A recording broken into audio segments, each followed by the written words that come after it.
चारों के चारों इकट्ठे हो गए। वो चारों इकट्ठे होकर के गुट-गुट करके बात कर रहे। अब क्या बात कर रही?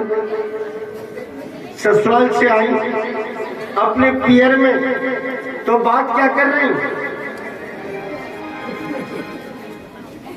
अच्छी तरह से बात कर रही है। तो क्या बात कर रही होंगी? तेरी सास कैसी, तेरा ससुर कैसा, ज्यादा से ज्यादा तेरा पति कैसा, इसके अलावा और क्या बात हो सकती है? कुछ नहीं। चारों की चारों आपस में एक दूसरे से कहने के लिए लगी, बहन सही बात बताइयो। बोले हाँ बोलो, सही बता, तेरा पति कैसा है? बोले मेरा पति बहुत अच्छा। कैसे? बोले बहुत ही अच्छा है। कि अच्छा तो है, लेकिन किसके जैसा है ये तो बता दे। बोले मेरा पति, इसने विचार किया कि जो खूब दमाग का ही देना है तो फिर छोटा मोटा गाय को तो खूब दे, हाँ लंबा चौड़ा। बोले बताओ कैसा है तुम्हारा पति? बोले मेरा पति चंद्रमा के समान। चंद्रमा के समान। दूसरी से कहा, बहन तेरा पति कैसा है? बोले जी मेरा पति बहुत ही अच्छा है। बोले कैसा? बोले मेरा पति समुद्र के समान, समुद्र के जैसा। अच्छा। तीसरी से कहा, जी तेरा पति कैसा? बोले जी मेरे की तो बात ही छोड़ दे। बोले क्यों? बोले मेरा पति तो ऐसा है, जब घर में से निकल करके बाहर जावे ना तो मोहल्ले वाले के घर के दरवाजे बंद ही होते दिखे।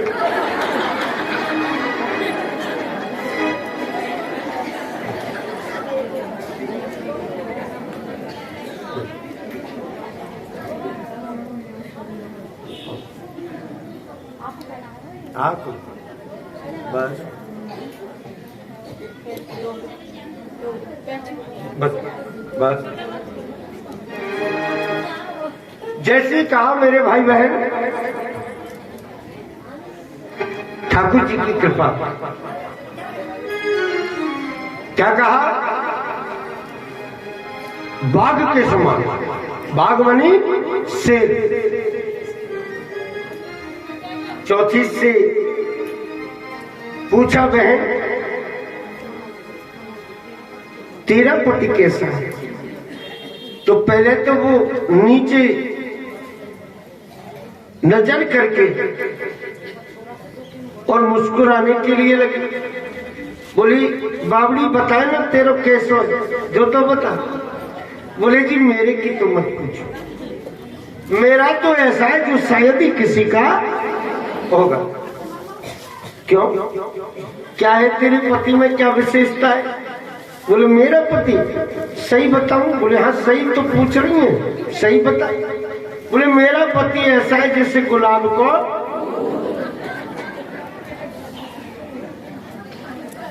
एक ने बताया चंद्रमा, दूसरी ने बताया समुद्र, तीसरी ने बताया बाघ शेर और चौथी ने बताया गुलाब का फूल। मेरे भाई बहन, ये चारों सखियों की बातों को पांचवी सुन रही, पांचवी सुनने के लिए लग रही। उसने विचार किया कि देखो ये होता है नारी जाति का स्वभाव, चाहे पति कैसा भी हो लेकिन खुद के में खोट काई को निकाले, है ना? चाहे घर में घुसते ही रोजाना लेकिन बाहर नहीं, बहुत अच्छा, बहुत ही अच्छा, अच्छा बहुत।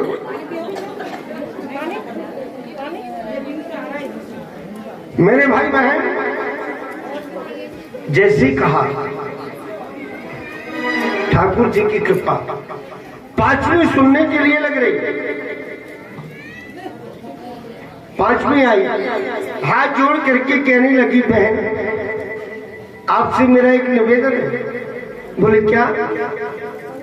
आप सभी ने अपने अपने पतियों का, दूसरे ने कहा समुद्र, तीसरे ने कहा शेर यानी बाघ, और चौथी ने कहा गुलाब का फूल। काटा फूल गुलाब में कैसे अंग मिला, शशि कलंक खारो सुंदर। शशि मणि चंद्रमा, चंद्रमा में दाग है, खोटे चंद्रमा में। समुद्र खारा, बाघ मांस का भक्षण करता है, इसके 20 फीट दूर तक भी मनुष्य खड़ा नहीं रह सकता, इतनी दुर्गंध आती है, बदबू आती है शरीर से।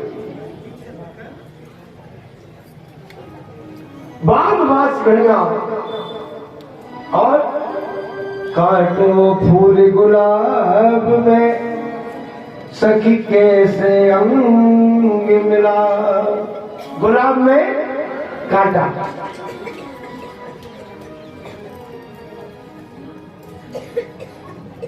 बोले जी हेलो तेरा पति कैसा? बोले अच्छा बहन मेरा पति तो ऐसा है जो शायद ही संसार के बीच में किसी का होगा। अच्छा तेरा तो ऐसा हो गए और हमारे में तुमने खोट निकाल दिया। बता तो सही कैसा है तेरा पति? तेरे में हमने कहा है खोट। अच्छा निकालने के लिए, बताने के लिए लगी क्या? मेरा पति जैसे गंगा जी को कर ढीलो कर मनी हाथ,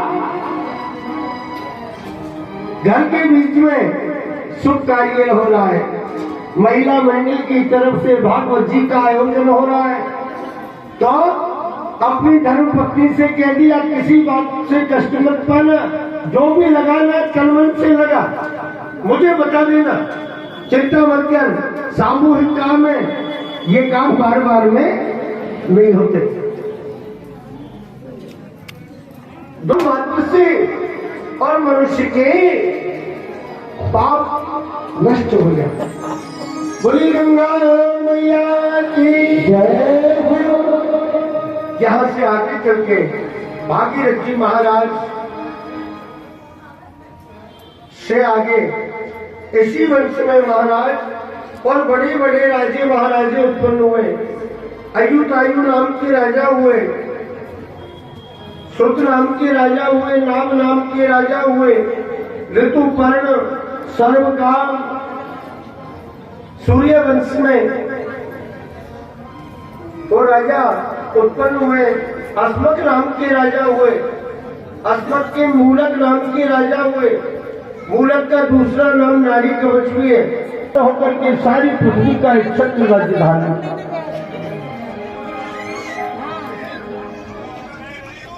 महाराज राजा दशरथ जी महाराज के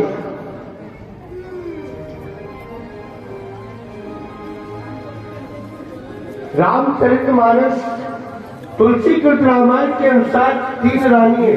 वीडियो बना रहे हैं।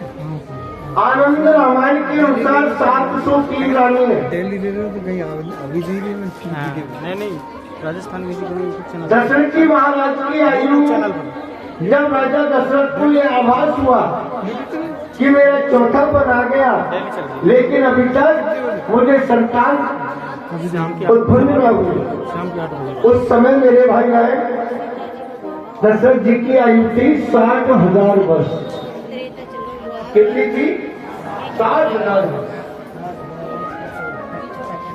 60,000 वर्ष की आयु में राजा को यह अनुभव हुआ कि मेरी कुछ संतान नहीं और मेरा चौथा पद आ गया। अब चौथा पद कैसे पहले के लोग देखते नजर आते। राजा ने विचार किया कि मेरे काल में सफेद, इसका मतलब बुढ़ापा प्रारंभ हो। आज के समय के बीच में तो 15-20 साल के कितने लड़के थे, 15 साल की उम्र में सभी की फिर क्या, मेरी रक्षा करो, मेरी लाज रखो। प्रणाम किया। वशिष्ठ जी ने कहा, राजा तुम्हें संतान उत्पन्न होगी, लेकिन उसके लिए तुम्हें पुत्रेष्टि यज्ञ कराना। महाराज पुत्रेष्टि हाँ चलो, बोले मैं नहीं करा सकता। दूध पिला रहे क्या? कौन कराए? बोले सिंह जी।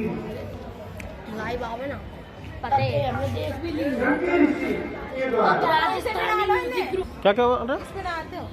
Rajasthani music group. अच्छा, उसे चलाना पड़ेगा ये। हाँ, यूट्यूब पे सर्च कर लेना राजस्थानी म्यूजिक ग्रुप पे, भजन आ गया।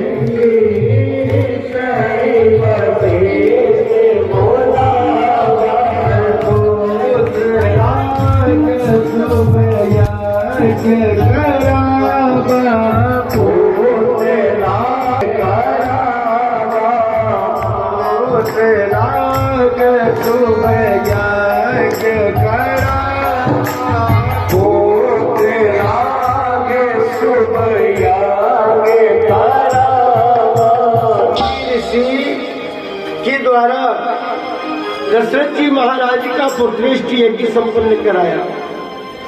पूर्ण आहुति जैसे ही संपन्न हुई, अग्नि नारायण प्रधान कुंड के बीच में से चरु का प्रसाद लेकर के और प्रकट हो गए। बोले अग्नि नारायण भगवान जय हो। धर्म धीर हो यम सुचारी, चिंता मत करो। प्रसाद चरु का लेकर के गुरु जी के हाथ में दिया। गुरु जी ने उस प्रसाद को लेकर के और राजा के हाथ में दे दिया। राजा इस प्रसाद को तीनों रानियों के बीच में और बांट करके दे दे। तीनों रानियों को बांट दे। तो कहते हैं अर्ध भागी कौशल्या ही दीना, उभय भागी आधे कर दीना। आधे में से, पूरे में से आधा करके कौशल्या जी को दिया और आधे में से तो हिस्से बना करके कैकेयी जी सुमित्रा जी को दे दिया। कैकेयी जी का स्वभाव पहले से कुछ ज्यादा, पहले से शुरू से पिता के घर से आई थी ना, जब इसे थोड़ा क्रूर स्वभाव था, थोड़ा तेज। राम जी के प्रति तो बहुत अच्छा भाव था, लेकिन स्वभाव तेज था। पता लगा कि कैकेयी जी को कि पूरे प्रसाद में से आधा तो कौशल्या जी को दिया और मुझे आधे में से भी आधा दिया, तो मैं कोई वैसे ही थोड़ी ही हूं, मैं ऐसे प्रसाद ग्रहण नहीं करूंगी। प्रसाद के दोने को महल के चौक में डाल दिया। राजा के पास में समाचार पहुंचे तो लेकर के फिर कैकेयी जी को देखे। मेरे भाई बहन, जो प्रसाद कैकेयी जी ने फेंका उसे आकाश के बीच में चील लेकर के उड़ गई। उस प्रसाद को चील लेकर के उड़ गई और जहां अंजनी माता एकांत में पर्वत की कंदरा में जाकर के, ऋषमुख पर्वत की कंदरा में और तपस्या कर रही, कंदरा के द्वार पर, गुफा के द्वार पर जाकर के प्रसाद का दोना छिटका दिया। संयोग की बात, उसी दिन अंजनी माता की तपस्या पूर्ण हुई। अंजनी जी की तपस्या उसी दिन पूर्ण हुई। अब जैसे ही अंजनी जी की तपस्या पूर्ण हुई, देखा प्रसाद पड़ा हुआ है, प्रसाद को उठाए पाए। महाराज, इधर तीनों रानियों ने नियम पूर्वक प्रसाद ग्रहण कर लिया, उधर अंजनी जी ने प्रसाद ग्रहण किया। तीनों रानियों के गर्भ के बीच में भगवान की अंश कलाओं ने प्रवेश किया। समय